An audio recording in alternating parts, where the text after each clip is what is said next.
everybody. This is Welcome Back to America, and we're doing it old school style. Back in the room, doing the show from here, doing the opening monologue.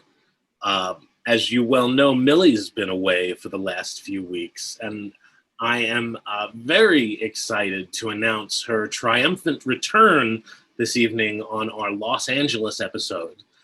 Millie Michaels, where are you? Millie? Mills. Millie, welcome back to America. I have missed you, Dan. Yeah, no, I was afraid that they told me you were dead. No. They told me you were dead. And I was dead at the casinos. We had a funeral. We had everything. We thought you were gone. It was like the deer hunter. Oh my goodness. Yeah, but you're not. You're here now, and that's what matters. So thank you for being here, Millie. Thank you for having me, Dan. Where were you? What were you doing out there in the world?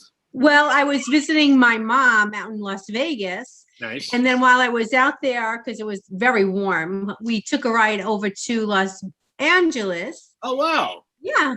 I love LA. I love LA too. It's a coincidence because today's episode is about Los Angeles. And here is there it is. There it is. Yes, there's LAX. Yes, it is. At the bottom, and then you go all the way to the top at Silmar. It looks like a whole. It looks like a whole country in and of itself. It totally is a whole country, Dan. And right in LA, there's so many beautiful people. It is just amazing how beautiful the people are out there. I feel like I was like an agent. I was so not pretty. They breed pretty people out there. They do. They're mostly test tube babies. They pick their genetics one by one as they are gestating. Yes, and then they hop on a bus. They also breed assholes out in LA. Did you know that? Did you meet any assholes? Actually, there's always assholes. Yeah, fair enough. All over the United States. I'm gonna say that all over everywhere. Yeah, I lived in LA for a few years, from 2007 to 2013. I worked at UCLA, going back and forth. And from New York, I lived in Soho some of that time. And working at UCLA was one of the greatest experiences of my life, but I got to live in so many different areas of LA. I lived in West Hollywood, I lived in North Hollywood, I lived in Westwood, I lived in Beverly Hills, I lived in Burbank and Encino and Valencia. Those places are outside of LA proper, but I was still constantly coming back and going, and big fan of the LA scene, but New York and LA are very different places. Yes, very. And so is the comedy. What comes out of there. There's always been a rivalry between New York and LA, which place is better. Even back in the day with late night television, David Letterman and Jay Leno used to sort of go at it a little bit about who was better. And, yes, it's always like that. I think it's the accents. It's subjective. It's very subjective. But we have two people here tonight, two people in the industry, a producer, an executive producer. He produces the show, the improv show Wilding Out. And his name is Nile Evans. He's done a few shows. I did some writing with him on a talk show back in 2011. We did a pilot together. And I'm also going to speak to Liam McEneaney. Liam McEneaney, I have known for so long. He's a comedian of 25 years. I met him back in like 97. We'll talk about it during the interview. In LA, you met him? No, I met him in New York, but he lives in LA now. And he was someone who I never thought would be an LA person. So it was interesting to talk to him about the differences and why he's there and fitting in. And it is a different element. It's a very different place. Yes, they chew the meat, but they don't swallow the meat. Right, and if they do swallow it, they do regurgitate it. Yes, to feed others. Right, to feed others. All right. So that's what we got coming up. Stay tuned for Nile Evans and Liam McEneaney. We got a couple of longer, extended interviews with them. Welcome back, Millie. So glad to see you. Thank you for having me.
everybody. DB Frick here once again with Welcome Back to America, Strong Island Television.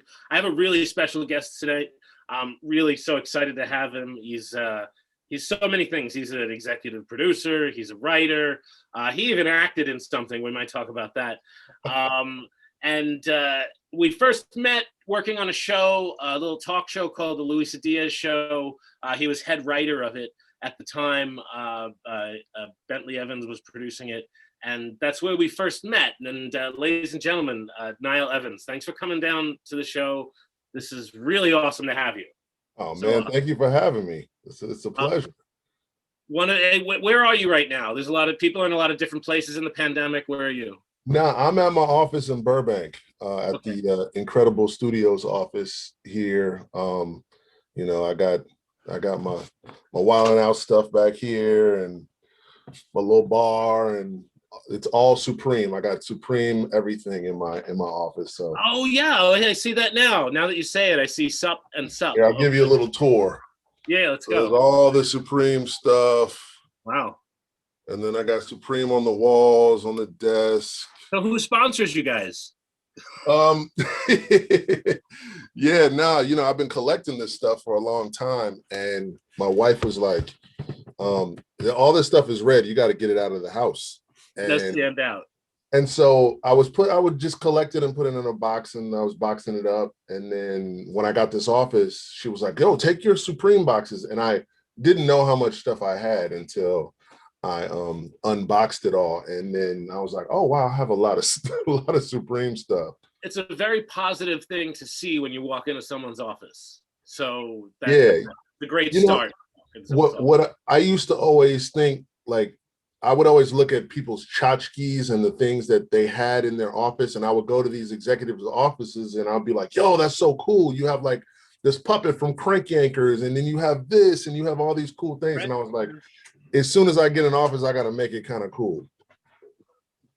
I love the stuff you got in there. One of the things we like to talk about on the show, and I like to get into it pretty quickly, is what was it that first got you writing, like professionally, or wanting to do it professionally? What was the inspiration? What brought you there? My uncle Bentley, who you know, Bentley Kyle Evans, creator of the Jamie Foxx show and Martin, and executive producer of Martin. When I was 12, he took me to see Do the Right Thing, and Spike Lee movie. And when I saw Spike Lee, I was like, oh my God, I could be that. And I was like, that's what I want to be. And I think Bentley was still acting at the time. And I remember going to Samuel French bookstore, and I was 12 years old, and I bought the book, the Do the Right Thing book. And then I was waiting on Spike Lee to sign it. So I was like the second person in line, and Spike Lee signed my book. And ironically, the funny thing was I rode the bus from the hood. I was living in South Central, and I rode the bus all the way to Hollywood. And I was just about to leave, and Bentley shows up with Martin, and with Martin Lawrence, and he's like, oh, I'll give you a ride home. And I was like, thank you. You know, it was like a hot day at the bus, but Martin was in the movie. So, you know, I kind of just got a chance to observe everything. And that was the moment that I was like, and then I started reading the script, because the book was just the script. And so I was like, this is what I want to do. And then, you know, Bentley was already dibbling and dabbling in it. And then that was when I saw someone else that looked like me that was actually doing it. And I was like, yeah, this is it. I could do this. One of my favorite Bentley Kyle Evans credits is that he was in I'm Gonna Get You, Sucker. Yes. Yes. That is an iconic thing. That's one of the top 20 important things that's happened in comedy in modern history, in my opinion. That's absolutely. You're spot on with that. Yeah, that was where he got his start, with Robert Townsend and those guys. And you know, and he was like a PA, and that's where he got his SAG card. Like, you know, that was his real intro to being in the business. And you know, such a cool moment to see that years later, and it's such a classic movie. It really is. It still stands up too. I remember, and it was from a different movie. My only experience with Keenan Ivory Wayans was at a Ralph's in, I think Encino. I forget exactly. Really? And I just saw him like across the parking lot, and I was like, message.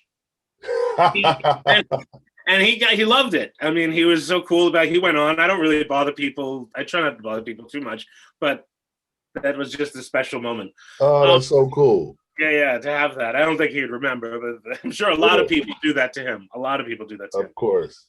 One of the things that I've talked about recently, I did an episode a couple of weeks ago, and we talked about New York comedy and the differences between New York and LA comedy.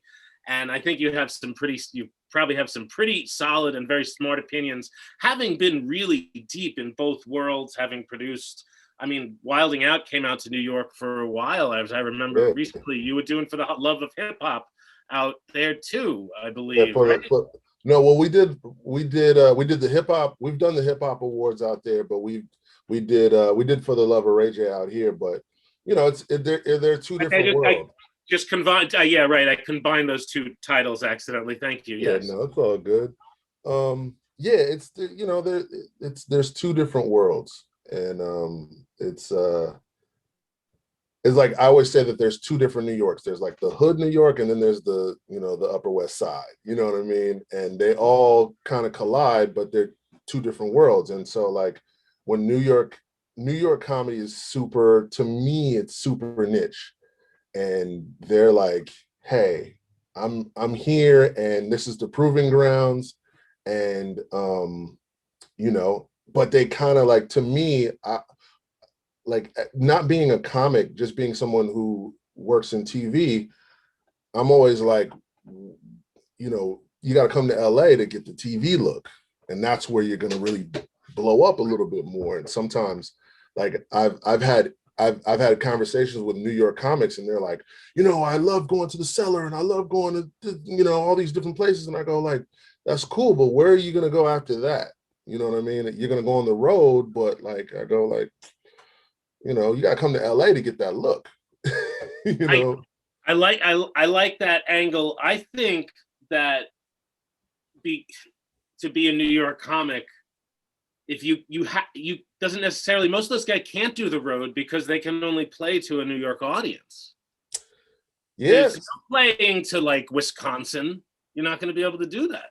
Yeah, it's that city crowd is different. You know what I mean? And especially, that's Gotham City. Like it's the mecca of a lot of things, like basketball. It's like you go, that's the proving grounds. It's like the toughest the toughest audiences probably in the world are probably in New York, definitely. Like in LA, they'll give you a courtesy laugh. You know what I mean? But it's definitely a dope proving ground. To me, I've had some, like I worked on a show in New York for TBS, and I kind of gave some people a hard time because I was like, yo, if I'm bringing you in to do this TV show, this is a job. This isn't just like, I'm just going to come up here and just kind of wing it and be funny. And I think that there's a work ethic that is for stand-up there. But like, if you're on the West Coast, like there's writing opportunities, and there's, stuff you have to learn that's not your set when you're not doing LA comedy. But when you're in the LA scene, it's like, yeah, man, you could be called to consult on a job and go get some money. You know what I mean? It's not just about your set, which to me, New York comedy is just, it's a purist town, and it's all about your set. And I go, that's great, but if you want to diversify, you kind of got to get a little bit of both. I remember my first experience hanging out in LA was in Hollywood one night. And I'd been working at UCLA. I just started working at UCLA, and I was just hanging out with a bunch of guys. And I wore a Yale t-shirt. I didn't go to Yale, just a t-shirt I wore. It was just what I was wearing that night. Like 9 people asked me in one night, like, did you go to Yale? Did you go to Yale? I probably wore that shirt 100 times in New York. Right. And nobody ever asked me if I went to Yale, because nobody gave a shit. Nobody really cared where I was from.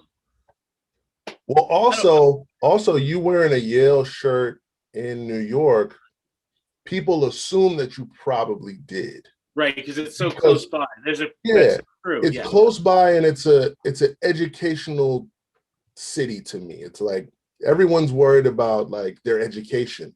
At LA, they're like, yeah, whatever. I don't care. We don't care about your credibility has not about, you know, what private schools you went to, or you went to Yale. So in LA, we're like, oh, yo, did you go to Yale? You know what I mean? But in New York, they're like, oh, he probably went to Yale. He's got a Yale shirt on. It's like if you have the UCLA shirt on.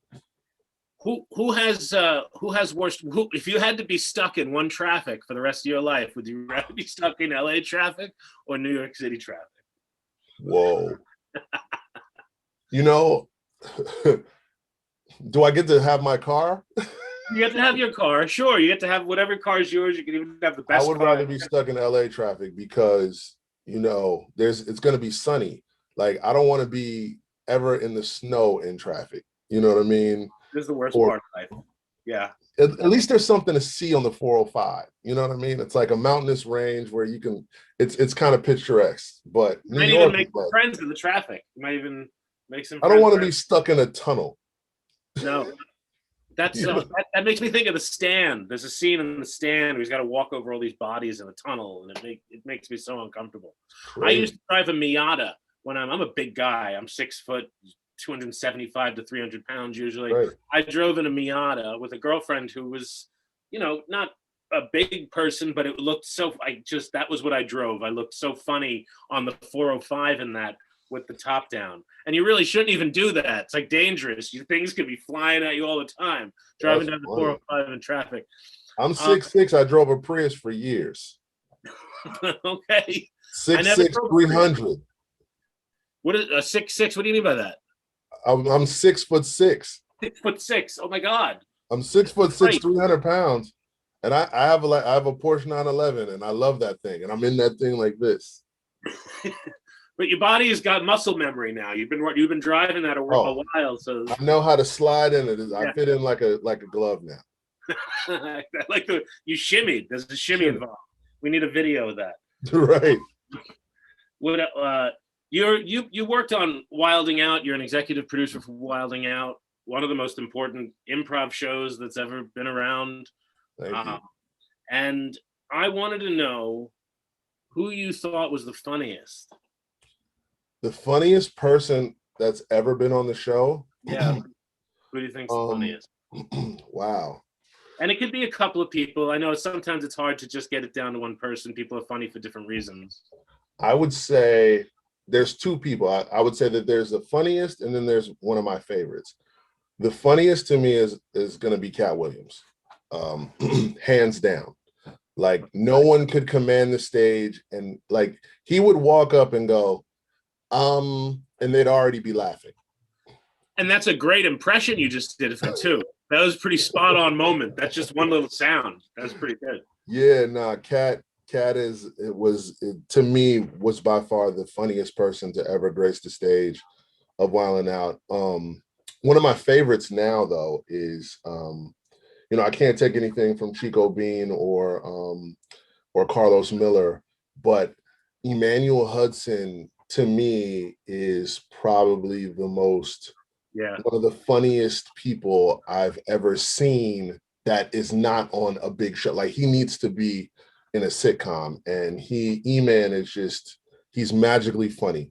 Not to take anything away from DC, because they're kind of neck and neck to me. DC is amazing on the show, but to me, one of my favorites, just because of his range of comedy and the things that he could do. Like, he can make anything funny, and Emmanuel Hudson doesn't get his he doesn't get his flowers often. DC is amazing. Like, he's both very funny guys, no doubt. Both very clever guys. Super clever, super funny. Just can make anything work.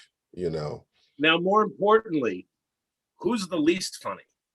Wow, If you can't do that, I understand, but I have to ask. The least funny.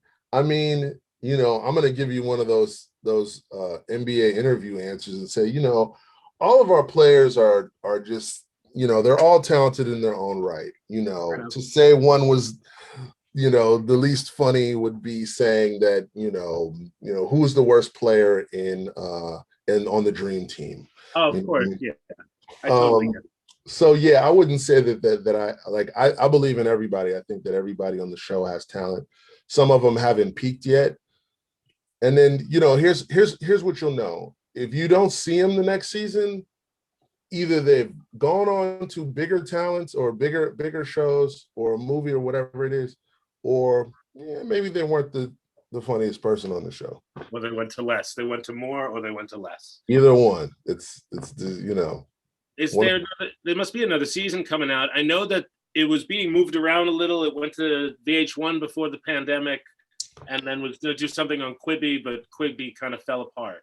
So what happens is it's all Viacom. So right. We originally, the first 4 seasons were on MTV proper, like MTV. And then we went away for a couple of years. And then when we brought it back, Nick was like, they were like, yo, you can either go to MTV or you can go to MTV2. And Nick was so smart. He said, let's go to MTV and be a big fish in a small pond. So we went back to MTV2 and broke all the records at MTV2. And after a couple of seasons, they said, all right, cool, let's move you back over to MTV. So we lived on MTV for a little while, for a couple of seasons. And then they started broadcasting it on VH1 because VH1 kind of has an older demographic and a younger demographic. And makes sense. The younger demographic now watches it on their phone. You know what I mean? But there's still an older demographic that loves Wildin' Out that is on VH1. So we moved over to VH1. It's all the Viacom system, so it's all MTV, it's all the same. But we got different eyeballs and different demos with VH1. VH1, MTV, and MTV2, and you've done 6 seasons on the 3 networks, right? Just about. I mean, we did 4 seasons on MTV, then we came back we did about 3 seasons on MTV2, and then we did a couple on, I can't remember the numbers. We just finished season 16. And is season 17 going to happen? Is there definitely a season 17? You have to do the contract. 17 is happening in October. Okay, great. That's awesome. Yeah. So we're moving forward to season 17 October. Hopefully we get season 17 and season 18 and maybe March, something like that.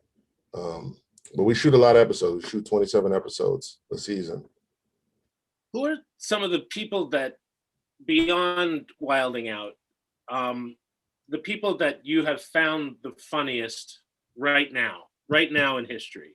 Not of all time. So we get a lot of the same answers for that usually.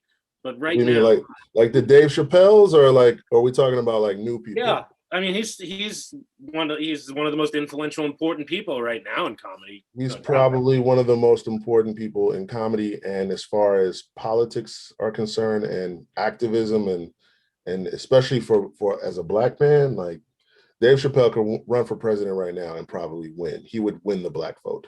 Have you gone down to Ohio? Have you been down there? I haven't been invited. But I've been in rooms with Dave. I've partied with him a couple of times. Great guy, just super, just humble, and just a sweet dude. You know what I mean? I haven't spent too much time with him, but the conversations that you have are always gold. And Nick and Dave worked on a few things. So, but every time the conversations happen, it's just you're always walking away with something amazing. And he's the people's comic. Him, Kweli, and someone else have a weekly show right now. I forgot. They have a podcast, I believe. Podcast, right? The Midnight. Yeah. I've listened to it, but I'm not listening. It's hard to catch everything every week. There's too much media out there. There's a lot of media. You don't have enough time to listen to it all and see it all. No. That's why that's one of the reasons that I think Wilding Out can always be very popular, is because of one thing. People have very short attention spans. One game is 5 minutes, 7 minutes. That's what people want to watch. So you're going to always catch those. People are going to watch those on YouTube. And that's why it seemed like Quibi would be the perfect thing for that. But whatever happened to that, happened to that. Yeah, Quibi went away. Yeah, it just went away. But YouTube still exists. You still have Instagram, and there are all these little sub platforms that are huge platforms, but they're always going to have content for you. I want to ask you a couple of sillier questions in our last few minutes. If you could have a superhero power, I ask this of almost all my guests. If you could have a superhero power, what would it be? Wow, superhero power. I would love to be able to.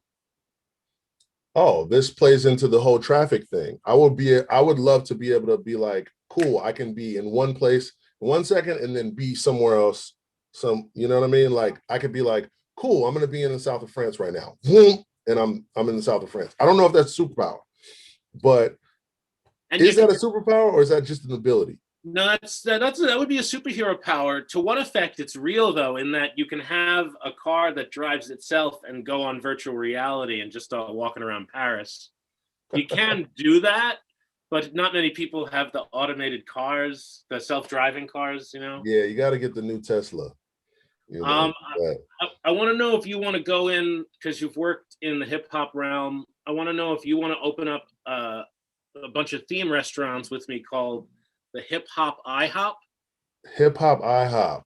I just great breakfasts, banging breakfasts. Banging breakfasts. What you got to have what's your Rudy Tooty Fresh and Fruity? Like, what is your? Oh, you got it. But it makes me think like that would be like a Big Daddy Kane thing. That would be like the Big Daddy Kane. Yeah, like the Big Daddy sugar cane pancakes or something. Yeah, like there you go. We're already there. Yeah. There's a bunch of those we can come up with. It's actually one of those jokes that you could go on and on and on. Just keep going. Like Indiana Jones, Indiana Jones is coming out again. They haven't decided on a title yet. So like you could do things like Indiana Jones and the very difficult AARP meeting. Things like that. It's just things that can go on forever and ever. Indiana Jones, he's almost dead again. Right, he's almost dead again. And I think he stopped doing it. He hurt himself. He's 78 years old. Right. It's almost like torture. It's like someone is forcing him to do it. Like maybe he doesn't really want to do it, but it's like I don't want to do it.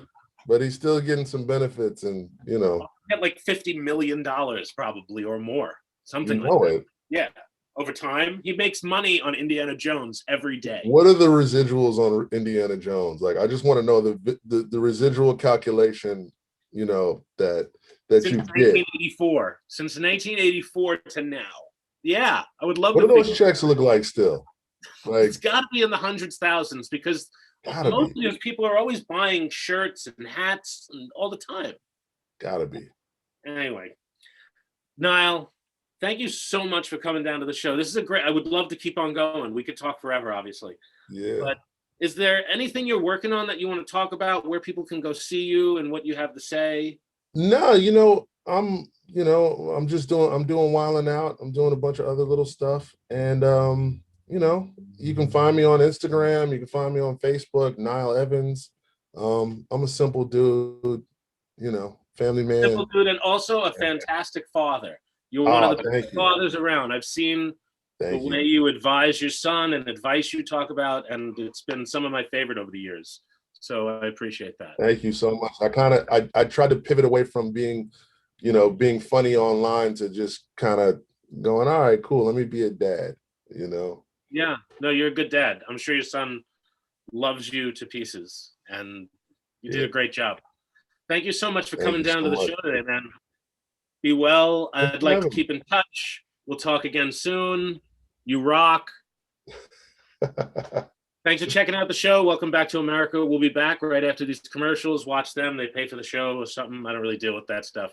Thanks.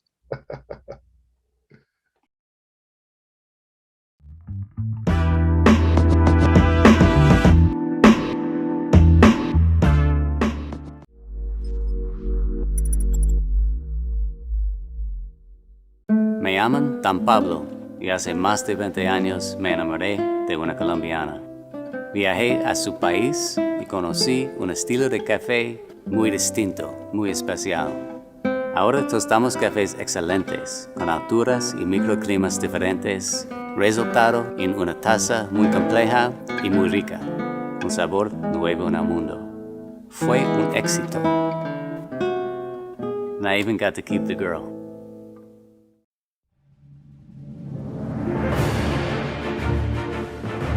Hey there, everybody. It's DB Frick here, back with Welcome Back to America. Once again, it's Monday night. It's 9 to 10. You're probably watching. Tonight, we have a very, very funny guy. I've known him for a really long time. I could actually say probably like 1997 or 98. I first met him when he was first doing stand-up. I still remember one of his first jokes, and we'll talk about that too. It's he just won a couple of contests. He placed in a couple of contests. It's wordy. It's the 2020 Final Draft Big Break Contest and the Atlanta Film Festival. He's placed in. He's a writer. He's a stand-up comedian.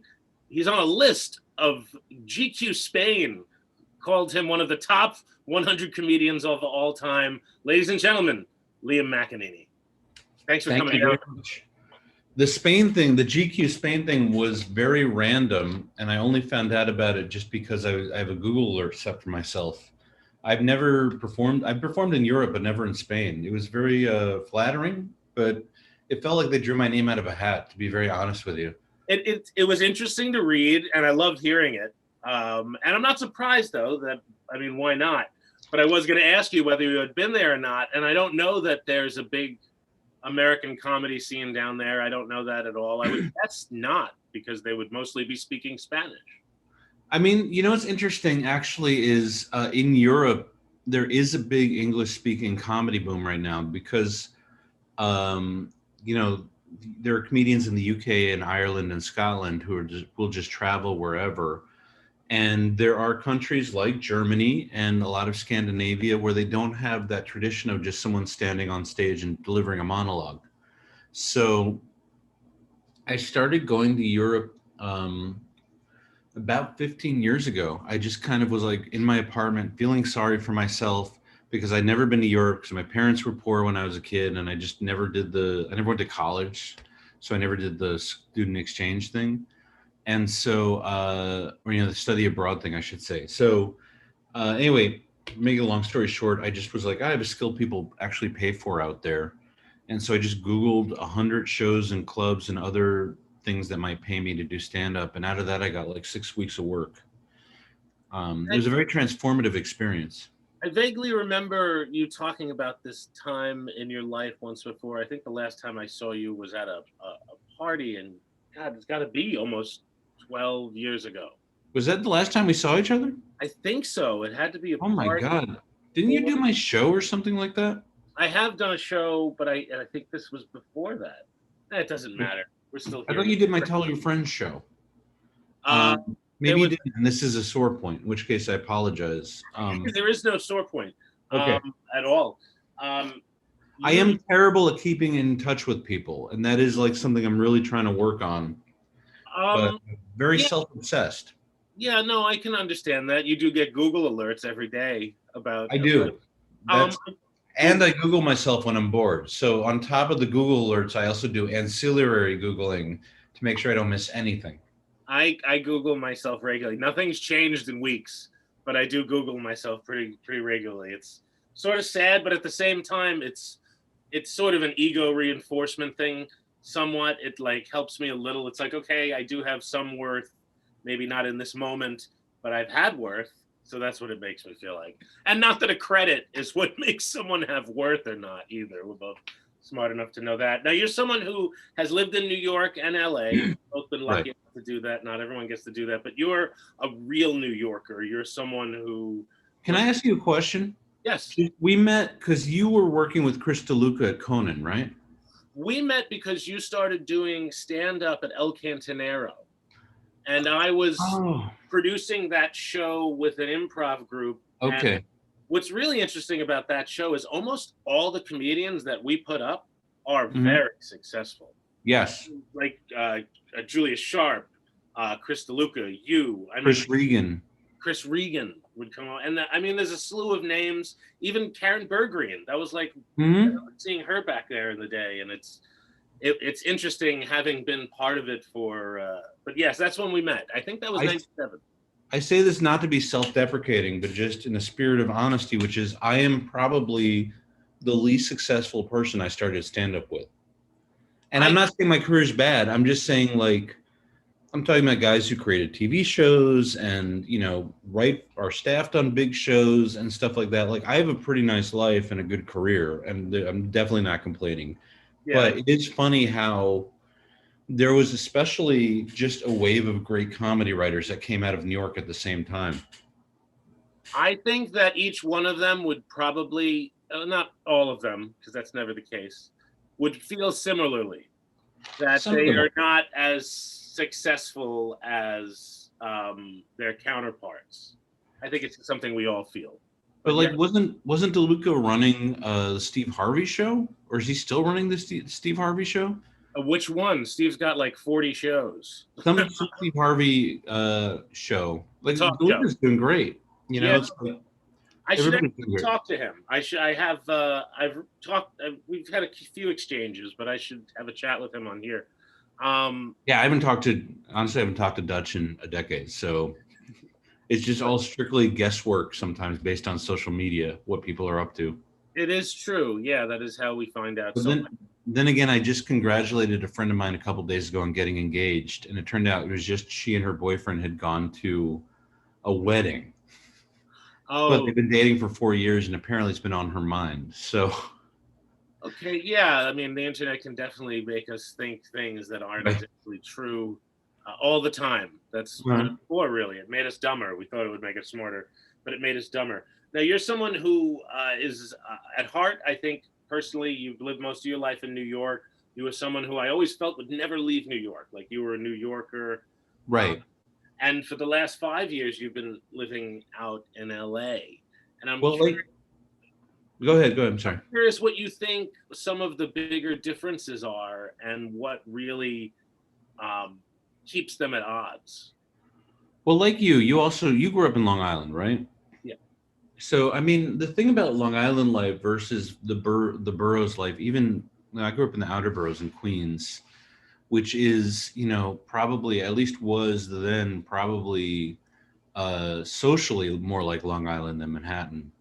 You know, it's funny. It's like something I think people just seem to think, okay, well, you're from New York, so you go to the opera all the time, or like you go to the museums every weekend, or like there's so much culture there. You go to Broadway, and it's always like, no, like we can't afford that. People actually live in New York can't afford to do that. You go once a year, maybe someone gives you an opera ticket, or you save up and go to a Broadway show.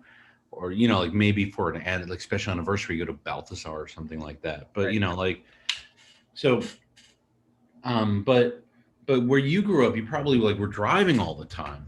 Yes, I'm driving all the time. The pandemic was great in that I didn't have to drive and sit in traffic as much. Dude, it was crazy. You know, my dad passed away last summer, so I had to come back to Queens and just do stuff run errands for my mom and stuff. And, you know, she lives like further out into the island now. And it was crazy to be able to just drive from where she lives to Westbury in 20 minutes. Yeah. You know, and I'm talking about I don't like take the LIE. So like, you know, I would just like zoom along the Horace Harding Expressway or whatever out to the island, you know, like be out in Jones Beach in 35 minutes.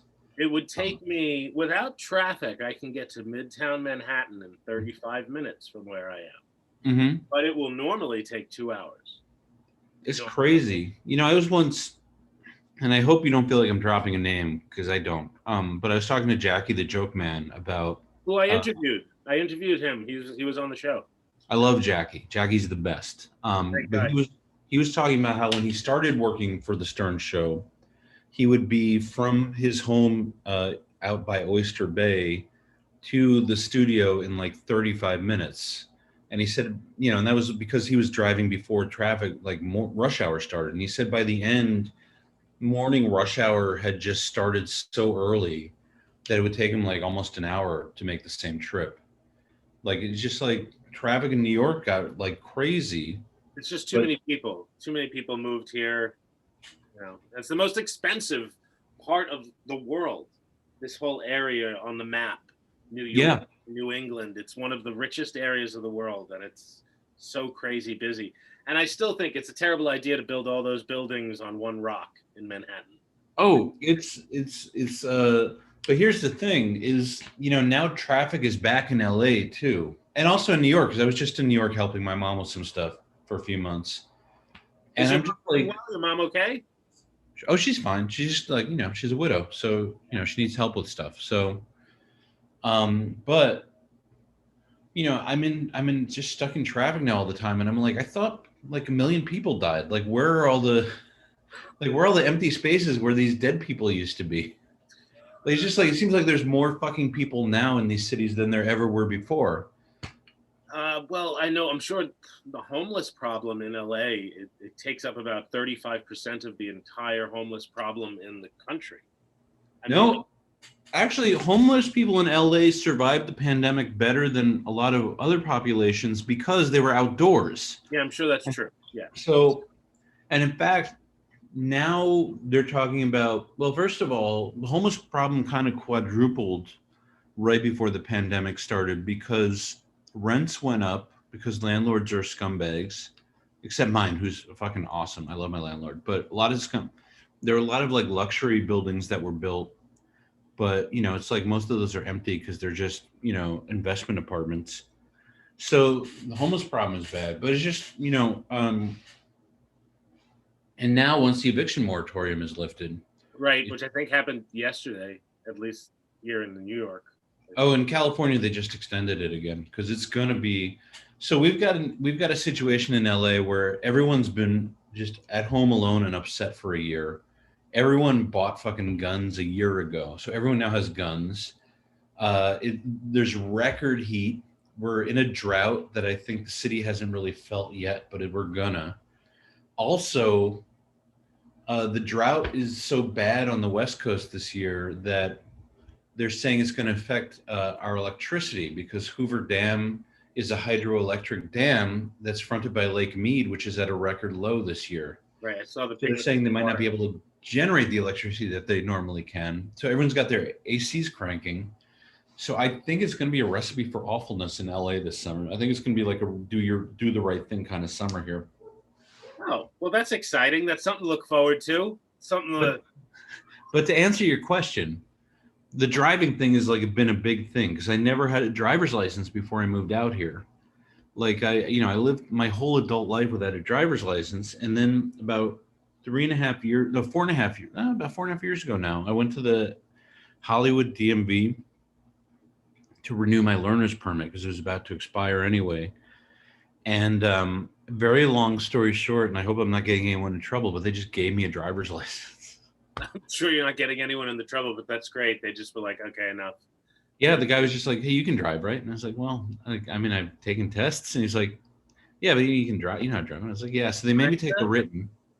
I did have to take the written. And then they issued me a driver's license. And I basically, and I'm not kidding, I rented a car and learned how to drive on the 101 highway from New York, from LA to San Francisco.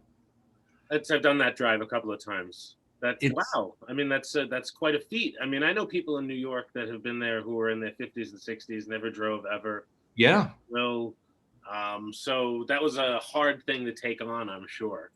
It was crazy because I was just like, I was on the 101. I was in the left-hand lane, and I realized I hadn't adjusted the mirrors, so I couldn't see. I couldn't merge lanes because I couldn't see into the next lane. So I had to wait about 45 minutes until the whole highway was clear before I could. Oh, everybody must have loved you. You were everybody's favorite in that moment, I'm sure. Oh my God. I tried to adjust the mirror and I just did that thing where I swerved the wheel. And then everyone just gave me space for about 20 minutes. I talked about this with the other interview on this episode about how my first car out in LA, I was driving a Mazda Miata, which is like the smallest car ever. And I'm 6 feet tall, usually 270 to 300 pounds. Right. It was just funny getting in and out of it. Like I was in better shape after I was done with the car just from getting in and out. Yeah, the crunches. Yeah, it is. It's like, and you have to find a way. It was small, and sometimes the top would just fly off on the 405. It would fly up. That was the scariest. That was the scariest. But when you drive a small car like that, you feel like that Simpsons episode where it's Yeah. just like, do you think it's funny? Me that I drive a small car. Yes. That's like one of the most popular moments in Simpsons history. I want to ask you some different questions, some kind of funny things. And maybe you've been asked this before, but if you could have a superhero power and do anything you want with that superhero power, what would you do? I would have the power to stop time in the middle of a conversation, go back 10 seconds and say the right thing. Oh, so you want like a TARDIS? I just want the ability to edit conversations on the fly so I don't keep saying the wrong thing to people. Interesting. Do you have that real anxiety? Do you worry that you're saying the wrong thing? I know I do. I think it's pretty normal. I just have a very poor filter here. So sometimes the mouth starts going and the brain disengages. And then I'm like halfway through a sentence and I realize what I just said the sentence before. That could allow for a lot of cancellation. Yeah. So it's like a lot of accidentally offending people or saying the wrong thing because it's just like the mouth is going and going and going. Yeah, I've been there. I've said the wrong thing at the wrong time. Definitely. I like that as a superhero power. That's one of the better ones. If you had a bag of money, you're on the run, FBI is chasing you, cops. Mhm. Where do you hide the money and where do you go? So I've stolen this money. Yeah, this is your money. You're not going to lose it unless you give it up. Okay. So but I'm on the run, so I don't have like a lot of time to think about it and just stop and like dig a hole or anything like that. I just have to ditch it immediately. You've got to figure out something. Yes. You know what? If I have like 10 minutes to go online and go on Priceline, I would probably rent a car, put it in the trunk, and then like park the car in a Ralph's or something. That's somewhat ingenious. Yeah, that's because nobody's going to think twice about any car sitting in a Ralph's parking lot. No, especially I'll give you guys, if you're listening and you're in LA and you're in a jam and you need a parking spot in Hollywood, there's a Ralph's on Hollywood and Western with a huge underground lot that is not at all guarded. Like they don't like keep track of who goes in. They don't keep track of who's like parked there to go shopping. And so if I ever need to leave my car all day, it's where I'll leave it and I'll just get on the red line and go downtown or whatever. I was working on a book similar to that concept way back with Joe Rocha, and it was just lists of places that you can go to get free stuff, free breakfasts, 99-cent things, bathrooms, like lists of bathrooms in the city where you can just different coffee shops that'll say yes because so many will say no, and now like everyone says no. I don't know what it's the Larry David iToilet app. Say that again. The Larry David iToilet app. Yes, the iToilet app. That was actually, you've written for Mad Magazine. Joe Raiola. I had asked him if he could invent something. What would he invent? And he said a smart hat. And I just thought that's just so funny. The idea of a hat being smart enough to know when you need it and it just jumps on your head. Oh, I see. Okay. When you need it. And it just, it was like, all right, yeah, I guess if you're going to make it work, you can try to make that work. That's why Raiola's a pro. He is a pro, as are you. And in the last couple of minutes here, is there anything? Are we done? Yeah, we've been talking for almost 20 minutes. Oh my God, I'm having a great time. Yeah, no, I'll continue talking too. And we can after I end it, but I only get a whole hour on the show. Okay. And both the interviews stay but they're usually about 20 minutes. Okay. But we still have a handful of minutes. So what are some of if you were a genre of music, What genre of music would you be? You know, it's really funny. I would be probably gothic Southern folk, like the Hanson family, which nobody knows, but Google them. They did the theme song for True Detective. That's the thing they're most famous for. Okay, I know what you're talking about. Yes, I did. Oh, yeah, the Hanson brothers. I have seen that. The There's not- handsome, like Dan. You're a very handsome man. Oh, thank you. The What was the Hanson name of the family. group? That's interesting. Oh. I do know the piece because the first True Detective, the first one, Yeah, the music in that was great. That was yeah. great. T-Bone Burnett was the music supervisor, and he plucked this song for the theme song. It was perfect. Yeah, it And really that's is. like kind of their whole vibe. And it's really, I think people are like surprised when I say something like that, but that's how I see myself. What kind of scripts are you working on? I know that you're working on a couple of things right now and constantly writing. Well, What do you like to write?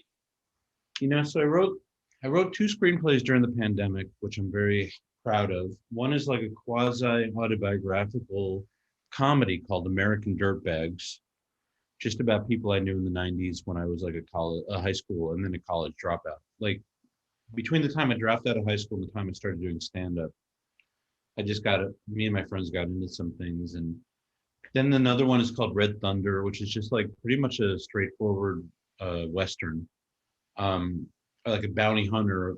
So funny, I thought of this thing and I started outlining it, and then The Mandalorian launched. And that's a show about like a Western style show about a bounty hunter escorting a small child. And that's kind of what my screenplay is about.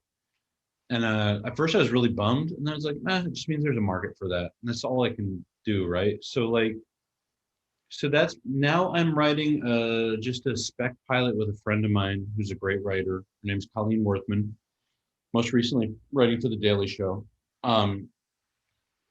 Actually, you should interview her. She's great. What's her name again? Colleen Worthman with two N's. And we're writing a spec pilot together. She texted me, I think, and said, I have this idea. Do you want to help me write it? And I was like, oh my God, this is a brilliant idea. Let's do it. And I'm also like starting on a time travel screenplay because I think there's something really funny about time travel that nobody ever really like looks at kind of the weirder, funnier aspects of what time travel would actually look like, you know, and like what you can actually do with a time machine. So I just finished outlining that yesterday, actually. Yeah, a time machine could be a glass of water. And you drink the water and you go back in time. Yeah, sure, it can be anything. I mean, yeah, but it's just like, you know, basically the climax is a fist fight between Bruce Springsteen and Adolf Hitler, right? So it's like, I just want to like write something really fucking nuts. So that's what I'm currently working on. And I wrote a book proposal. I'm going to hear in a month or two, or actually probably a month now, if they're going to say yes, which would be a fun little book to write. And I'm still doing stand-up. I mean, you know, like I've always done stand-up comedy, so I'm writing on that. I'm going up to Bakersfield tomorrow to do a set.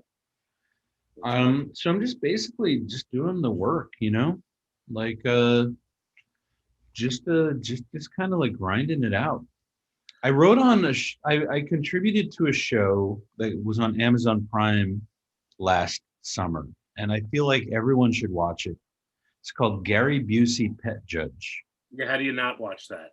How do you not watch it? And it's Gary Busey judging court cases involving pets. It's great. And you know, I will say that Busey is not scripted. It's just Busey reacts very honestly to everything that's going on around him. And then I was able to just write like some things and some scenarios that for him to play off of. Like, not that he knew it was written, actually. It's like, I honestly don't know what Gary Busey thought. But, you know, so it's like I was able to write like someone telling him that they loved him in the Buddy Hackett story, like that kind of thing. We're just like, you know, and he reacted beautifully to it. He just like explained very nicely and patiently who Buddy Hackett was and who Buddy Holly was. So that kind of thing. So But I just, very different. I really try to plug that as much as possible because I'm very proud to have been associated with that. Yeah, that's a very cool, sounds like a really cool project. I look Yeah. forward to checking it out. And it's not something that, it's something people turn on. People don't turn Gary Busey off. They never turn him off. They want to watch more of him because The he's so dude is funny. riveting. He's Yeah. the most riveting person on earth. Just on The Apprentice. I mean, there's so many moments that Yeah. he made that show so interesting. Liam, thank you so much for coming down. It was nice to eat with you today. I Sorry to appreciate eat my French fries. I like been working all day and haven't had a chance to eat yet. So I'm so glad you did. It was very real, and I I appreciate. want your viewers to know. Dan told me I should just go ahead and eat on camera, or else I would have stopped. I did. Also, I thought this would be a longer interview, or else I can hold off on eating for 20 minutes. I thought we were doing an hour for some reason. We will be right back after these commercials. That's Liam McEneaney, DB Frick.